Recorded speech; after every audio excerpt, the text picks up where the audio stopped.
Hello, and welcome to another episode of Simply Saturday. My name is Julie. This is Stamp with Julie Baum. Welcome to my channel. I'm an independent demonstrator with Stampin' Up, and I am here today to show you a fast and easy card. Today's card is a simple version of an easel card.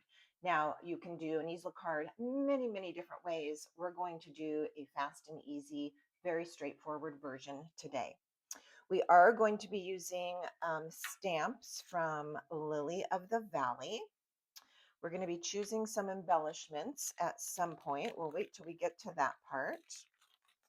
And the card that I'm going to make here with you uses these elements. So let's talk about those. All right.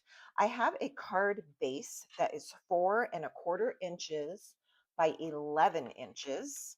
So it is a full sheet cut in half lengthwise. All right. The tall way. So 4¼ inches by 11 inches. And I've made two score marks, one at 5½ inches. So that's folds it in half, and then another score mark at 2¾ inches. That is the one that is going to allow this to bend up and create our easel. I'm using Pretty Peacock cardstock.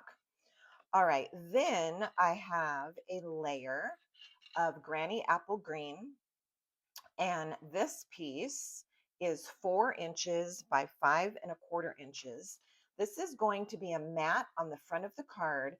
And let me show you, because I'm actually going to teach you this card, but show you a second version. In this one, we're going to see the border of the colored cardstock around it. All right, so those are the measurements that I'm giving you right now. In fact, I have those here. So let's talk about those while they're here. All right, so this cardstock mat is 4 inches by 5¼ inches. Then I have a piece of specialty paper. This is going to create a layer. This specialty paper was designed to coordinate with the Lily of the Valley paper, the Valley in Bloom. All right, Valley in Bloom 12 by 12.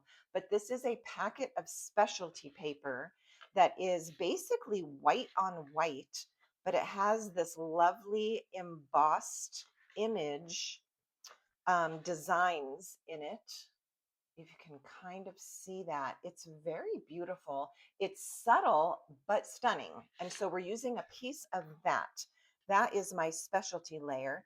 It is 3¾ inches by 5 inches. So it's going to go right here. We'll attach that in a moment. And then I have my DSP. And in this case, I've chosen this piece. Now, I don't know about you, but I feel like, let me find the full 12 by 12 of this so I can show you if I have one, if I still have one left. All right, if I don't have a 12 by 12, I'm thumbing through all my papers right now. Okay, I do have a larger piece. It's not the full 12 by 12, but this was a piece left over from the paper share that I offered. Okay, this will give you a good idea. So a full 12 by 12 like this is ideal, I feel like, for scrapbooking. And I do not do scrapbooking. So sometimes if you have a piece of this in your packet of 12 by 12, it can be a little bit challenging to figure out how to use it. So I have found that by using large pieces and really focusing in on the paper itself is kind of the best way to use this up. So as you'll see in my card today, I took a chunk of that and am using it for the card front. It measures 3 inches by 4¼ inches. All right, so we've got our layers. Then I have a white layer for the inside. All right, inside dimensions, I've got a white piece that is 3¼ inches by 4 inches. And I have another piece of DSP. This can be the same as the print you're using or a coordinating print, whatever you decide. And it is 1�3/8 inches by 4 inches. I've done some die cutting ahead of time just so we have our pieces, but we'll talk about that when we put the card together. All right, now let me show you before we put this one together, the two options. All right. So here's another example of that card with the dimensions that I just gave you. So my DSP, 3 by 4 1/4 inches, my specialty paper, 3 3/4 inches by 5 inches, and my cardstock mat, 4 by 5 1/4 inches. This one is absolutely adorable. I love the way that it turned out. All right, I'll show this again at the end, but that one matches the measurements that I've already given you. Now, if you want to do the same card and just use fewer pieces, you can have your front piece a full size of cardstock. So that would be 4 1/4 by 5 1/2. Then a specialty layer that's 4 by 5 1/4. And your DSP is going to be slightly larger in this instance, 3 1/4 by 4 1/2. What you don't get with this version is the color of the card base. You don't see it on the front. You only see the cardstock mat. So this is lovely too. And when you open it, you'll see the color, the pretty peacock. You'll see that matte, but you don't see it when the card is closed. So this one has a full size card front in colored cardstock. This one has a reduced cardstock matte so that you see the color of your card base. All right, so in this case, it is those measurements. And in the one we're doing right now, it's these measurements. All right, so let's put it together. All right, the first thing I'm going to do is glue my specialty layer onto my granny apple green cardstock layer.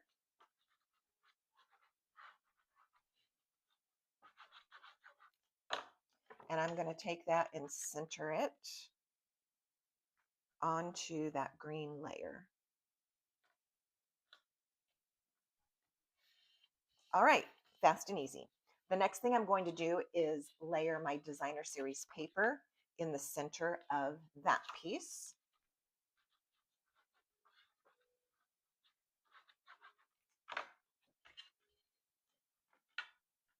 And I like the sizing of this because it's really showing off enough of that enough of that specialty paper for it to matter. If this was a teeny little border, it almost wouldn't matter. You could just use plain white cardstock, which definitely is an option. But I love the detail on that specialty paper. I don't know if I told you what it's called. I don't even have what it's called right here. Okay, I will have to make a note for you in the description box below this to let you know what that white on white paper is called. All right, now we're ready to put this on the front of the card, but beware, we don't want to glue it flat on here or we're going to lose the element of the easel card. We only want to attach it to this lower portion under the score line. So that is where I'm going to put my adhesive.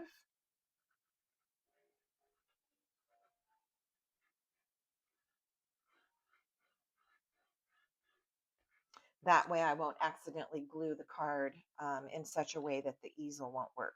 And I should have actually stayed a little away from the edge. I'm going to cut it close here because a little bit of that pretty peacock is going to show. And so I'm just going to clean that up. All right, so just there and here got a little extreme.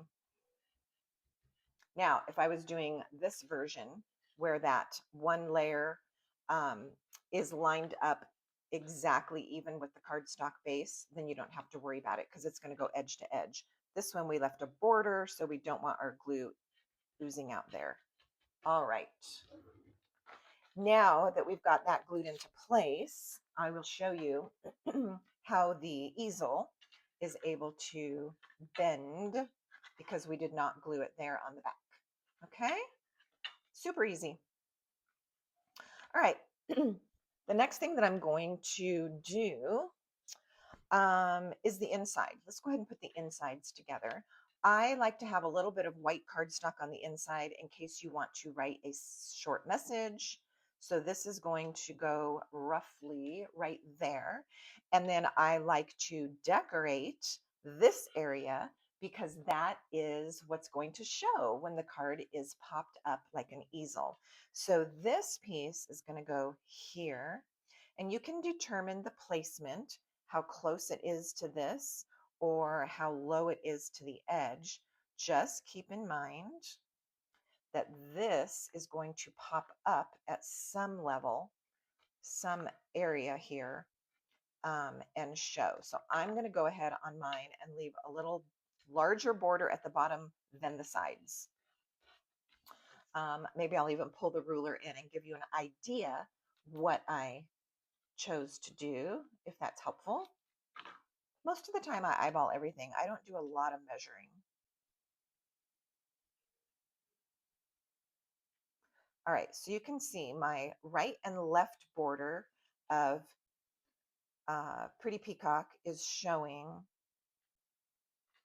and is a little bit smaller, and I've got a little bit larger border down here. So for instance, that's about 7/8 of an inch on the side and almost 1/4 inch on the bottom. Again, I wouldn't bother measuring, just eyeball it. All right, we've got that. We can go ahead and put our white piece in. I won't be doing any stamping on this white piece, but I want to have it available to write on and to sign my name. And I do want this to go up towards the fold in the card. Again, I don't want anything of that white cardstock showing when this is propped open like an easel. That's what I prefer. All right, let's do a little bit of stamping and we will finish our card. I have a circle and a banner shape, and these are cut from the Stylish Shapes dies.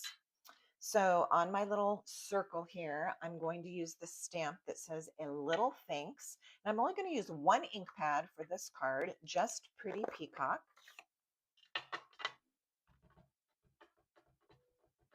And that's going to go right here.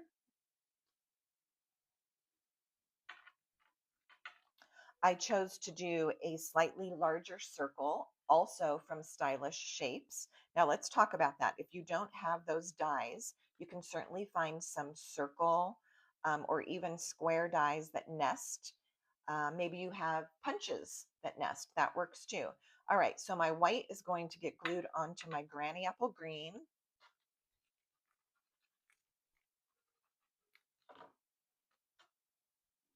Centered right in the middle of that. I love that green border, and I love the granny apple green with the Pretty Peacock. Okay, and then on this one, I'm going to stamp the words also from Still Lily of the Valley. And I'm going to stamp them over to the right side of my banner shape. All right, and then these are ready to go onto my card. So for this one, I'm going to take some mini dimensionals and just pop those on here. 3 will do nicely.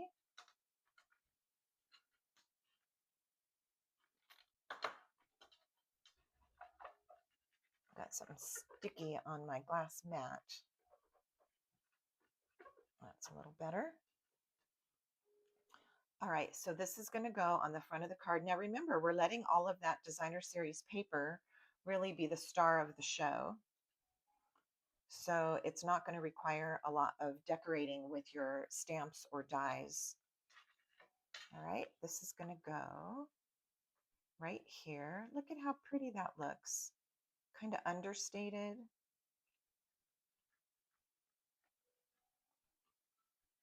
All right, we're going to come back and decorate this area and add some embellishments.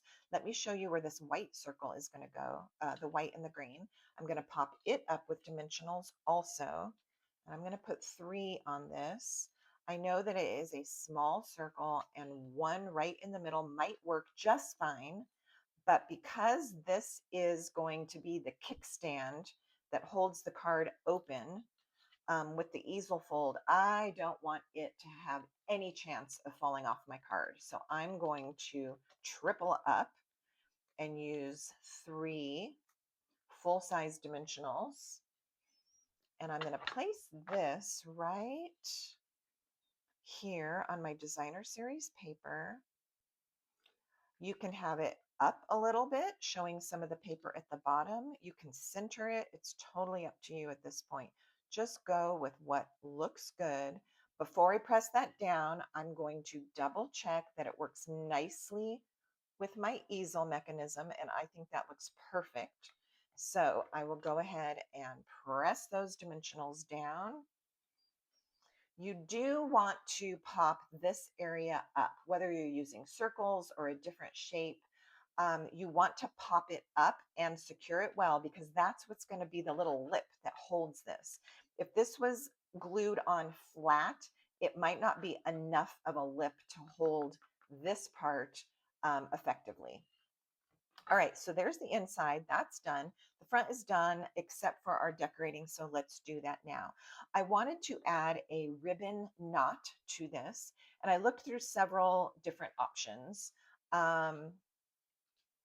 I ended up finding some retired ribbon. This is Blackberry Bliss, would work nicely. There's a teeny bit of blackberry in this paper, so that was definitely an option. You might have that. You might have nothing that you really feels like works great, so white will work, and I'll go back and show you my other examples. I used white on one. You could even use some twine or some linen thread. That would be a nice option. But as I was looking through my ribbon, I found this retired ribbon. This was from Flowers for Every Season. There were 3 ribbons in this bundle that all came together. And this color is technically just jade, which is long since retired, but I think that it pulls together the peacock and the granny apple green really nicely. So I apologize that this isn't something that you can probably find. You definitely can't order it. You'd have to find someone who is maybe selling it secondhand out of their retired collection. But that's what I'm using. And again, you have lots of different options when it comes to your ribbon or trim. I'm going to tie this in a very simple knot and then attach it with a glue dot. All right, to make this fast and easy, I'm just going to do an angle cut.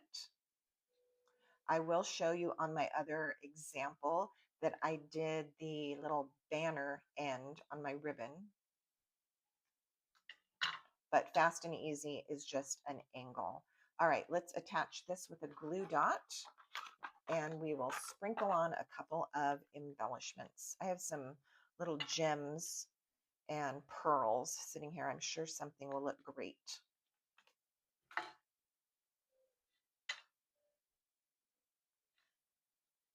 All right, there's my knot. It just gives the card a little softness when you add some ribbon trim. And now we need some gems or pearls. I pulled out of my collection the 25 to 27 in color flat pearls. Those might definitely be an option. These colors are technically not in this paper, but I feel like the cloud cover pearl matches the paper well. Another option are these shimmering dots. Definitely look good with this paper, both the green and the white. So what I'll do is we'll use some shimmering dots in the white. This is something that's available. So are these. You can order them in my online store. And then we'll bring in my other 2 card examples and we'll just talk through the differences in those. So I'll pull 3 of these white ones here. I think will look nicely. And I'll start with a small one. These are shimmering dots, and they do have a beautiful little shimmer to them. Then I'll take, let's see, these look like they are 2 size, a small or a medium. I guess that'd be like a medium and a large. So let's use a larger one next. And another large one here at the bottom. I think it's just enough to give this, do we call it bling, even if it's not a rhinestone? Enough little splash of decor. There we go. All right, so here's our completed card. It is an easel card, and it will slide up and prop very nicely, just like that. Let's hold it at a couple different angles so you can see. All right, fast and easy version. This card is done with the exact same measurements, and I used paper from the same packet of paper, but I really leaned heavily into the Darling Duckling. And in this case, I used the yellow pearls, the Darling Duckling flat pearls, as my little bit of extra, and some white ribbon. I did use a square die and put it on the diagonal for the little decoration here. And then I used a square on the inside. So there's that one. And then this one is the one made with the other measurements. So less paper involved. The full sheet cardstock completely covers my pretty peacock card base, and you don't see it until you pop the card up or open it all the way, and then you see the pretty peacock. And on this one is where I reached for those cloud cover pearls, which I just think match this paper very nicely. It picks up a little bit of the muted green and this color, what are we calling it? See, this is pretty peacock, but it's so washed out, it's so muted that it almost looks gray. So that ended up working very nicely for that.